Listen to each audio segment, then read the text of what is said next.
Hello guys. तो जैसे कि आप आजकल सुन ही रहे होंगे कि कितनी सारी भर्तियां आने वाली है उत्तराखंड में। बाकी मैं सबसे पहले आपको ये ज़रूर वार्न कर दूं कि ये सारा आपको बेवकूफ़ बनाने के लिए है। कोई भर्ती वर्ती नहीं होने वाली। ये सब चुनाव के ड्रामे हैं इनके। बस चुनाव आने वाले हैं ना, क्योंकि कुछ टाइम बाद तो अभी बच्चों का पैसा लूट लेते हैं, क्योंकि बेरोज़गारी तो इन्होंने चरम सीमा पर पहुंचाई हुई है। तो बेरोज़गारी को और बढ़ाते हैं और थोड़ा सा एक चीनी चीनी जैसा इनको थोड़ा सा एक दे देते हैं कि तो चीटी की तरह आते जाएंगे नहीं भर्ती की ओर, ताकि अपना पैसा वसूल कर सकें हम चुनाव के लिए। क्योंकि इन बच्चों के पार्ट टाइम जॉब का होगा, किसी गरीब परिवार के मेहनत का होगा पैसा, उसको लूट लेते हैं जरा अपना चुनाव के लिए। खैर, इस वीडियो में मैं बताने वाली हूँ कि उत्तराखंड में बेरोजगारी है किस वजह से इतनी ज़्यादा। पहाड़ी इलाके तो और भी है, लेकिन उत्तराखंड ही ऐसा क्यों राज्य रह गया है जिसमें बेरोजगारी चरम सीमा पर पहुंची है। लिंग अनुपात सबसे ज़्यादा है। तो उत्तराखंड में बेरोजगारी का सबसे पहला रीज़न है ख़राब एजुकेशन। यहाँ का एजुकेशन सिस्टम इतना ज़्यादा ढीला है कि बच्चों को सिर्फ ये रटाया जाता है बचपन से कि आप सिर्फ पास होने के लिए पढ़ो, ना कि कुछ याद करने के लिए, ना कि अपना फ्यूचर बनाने के लिए। सिर्फ और सिर्फ पासिंग मार्क्स लाने के लिए पढ़िए आप। तो इतना ज़्यादा ख़राब है कि यहाँ बेसिक्स तो क्लियर कराए नहीं जाते। जो बस किताबी सिलेबस है वो पढ़ाया और बात ख़त्म। पढ़ता है तो पढ़े, नहीं तो फेल हुए तो फीस भरे, फ़ाइन भरे, दोबारा फॉर्म भरे, और हम ऐसे ही लूटते जाएँ बच्चों को। बस पढ़ाने पे ध्यान नहीं देना चाहते हम। दूसरा है रीज़न यहाँ का पॉपुलेशन जो है वो सिर्फ बेरोज़गारों की और कम पढ़े लिखे लोगों की यहाँ भरी पड़ी है। जो पढ़े लिखे हैं, जो अपना फ्यूचर बनाना चाहते हैं, वो यहाँ से कब का पलायन कर चुके हैं। ठीक है, तो यहाँ सिर्फ वो लोग बच जाते हैं जो कि कम पढ़े लिखे होते हैं, जो 5-10 हज़ार की नौकरी में किसी का भी फ्यूचर बनाने के लिए टीचिंग जॉब में चले जाते हैं और आसानी से अपना एम्प्लॉयमेंट खोज लेते हैं वहीं, और दूसरे का बच्चे का फ्यूचर करते हैं बर्बाद।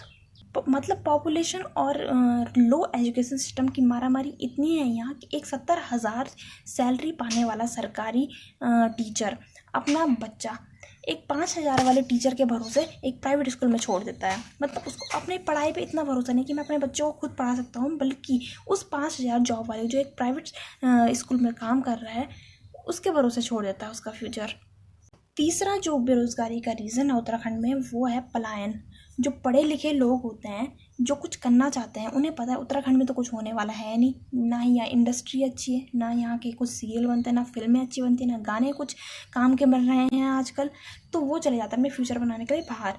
ठीक है, फिर वही लोग जब सक्सेस होते हैं तो अपनी फैमिली को भी बाहर ले जाते हैं, जिसकी वजह से अच्छे लोग तो बाहर चले जाते हैं, और फिर जब वो लोग बाहर जाके अपनी मेहनत से सक्सेस हो जाते हैं, फिर ये लोग कहते हैं कि उत्तराखंड में रहकर क्यों नहीं किया ऐसा। इसके साथ साथ ही बेरोजगारी का कारण ये है कि यहाँ भर्तियाँ तो होती नहीं किसी विभाग में, चाहे विभाग के कितने ही पद खाली क्यों ना हो, लेकिन भर्तियाँ कभी नहीं होंगी, कभी भी नहीं होंगी। जब चुनाव नज़दीक आने वाले होंगे तो बच्चों से पैसे लूटे जाएंगे, बाकी भर्तियों के नाम पर उन्हें सिर्फ बेवकूफ़ बनाया जाएगा, जैसे कि आजकल बनाया जा रहा है। चलो मान लेते हैं कि उन्होंने भर्ती करा भी दी, तो फिर एक और बेरोज़गारी का सबसे बड़ा कारण आ जाता है, वो है रिजर्वेशन मिल जाता है उनको जो 40% वाले होते हैं, लेकिन कास्ट सिस्टम की वजह से उनको आगे रखा जाता है। भले ही जनरल कैटेगरी का बच्चा कितनी ही अच्छी परफॉर्मेंस क्यों ना करे, कितनी ही मेहनत क्यों ना करे उस पोस्ट को पाने के लिए, लेकिन जॉब उसी को मिलेगी जिसको रिजर्वेशन प्राप्त है सरकार से। तो उसकी क्या गलती है कि अगर वो जनरल कैटेगरी का है या पिछड़े वर्ग का नहीं रह गया है, तो या अपनी मेहनत से आगे बढ़ना चाहता है। अगर आप 40% वाले को लैब में भेज देंगे, हॉस्पिटलों के ऑपरेशन थिएटर में भेज देंगे, या कॉलेज की यूनिवर्सिटी में पढ़ाने के लिए भेज देंगे, तो ऐसे में सच्ची होगा किसी राज्य का विकास। ये सरकार को सोचना चाहिए ज़रा। रिजर्वेशन के साथ साथ यहाँ नेपोटिज्म बहुत चलता है, परिवारवाद। अगर एक विधायक भी है तो उसके पूरे परिवार को सरकारी जॉब मिलना आम बात है यहाँ अगर मुख्यमंत्री है या कोई छोटा मोटा नेता भी है तो उसके परिवार में सरकारी नौकरी बिना किसी मेहनत के भी आसानी से ही मिल जाती है। तो परिवारवाद बहुत ज़्यादा है, बहुत ही ज़्यादा।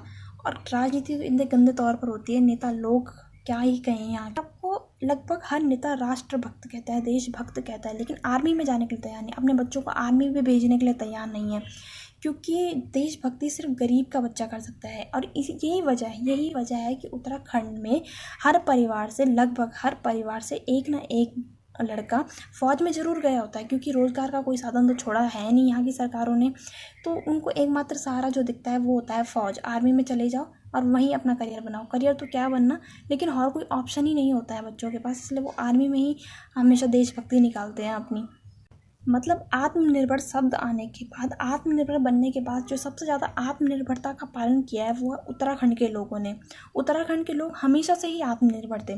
पहले खेती बाड़ी में, गाड़ियाँ चला के छोटी मोटी जॉब पे, और अब थोड़ा बहुत टूरिस्ट आते हैं तो इस वजह से वो अपना धंधा खुद ही चलाते हैं, मतलब किसी के भरोसे नहीं रहते हैं। कोई सरकार की योजना का कोई लाभ होता नहीं है, अपने आप आत्मनिर्भर बन के अपना खान पान कर रहे हैं। दूसरा, बेरोजगारी का सबसे ही बड़ा कारण है लड़कियों का आगे आना नहीं। लड़कियां कुछ ही क्षेत्र में आगे आती हैं और वो यहाँ के लिए काम नहीं करती हैं, वो दूसरे राज्यों में जाती हैं और देश के लिए समर्पित हैं। उत्तराखंड के लिए कभी किसी ने कोई आगे नहीं बढ़ाया, क्योंकि यहाँ कुछ होता ही नहीं है। यहाँ किसी को आगे सम्मान ही नहीं दिया जाता है, किसी को इतना ट्रेनिंग ही नहीं दिया जाता है। छोटे से ही बच्चों के मन में भर दिया जाता है कि हाँ तुमने एक दूसरे घर जाना है, वो क्या करोगे ज़्यादा पढ़ लिख कर, और खेती बाड़ी करो, घर का काम धाम करो, और छोटी उम्र में उनकी शादी करा दो। यही लड़कियों को गवर्नमेंट जॉब के लिए कभी अप्लाई करने के लिए ज़्यादा मौका नहीं मिलता है बहुत सारे घरों में उत्तराखंड के। और जॉब अगर लग भी गई तो बड़ी पोस्ट में नहीं कभी भी उनका प्रमोशन किया जाता, क्योंकि लड़कियां हैं, भारी काम नहीं कर सकती, बड़ा काम नहीं कर सकती हैं।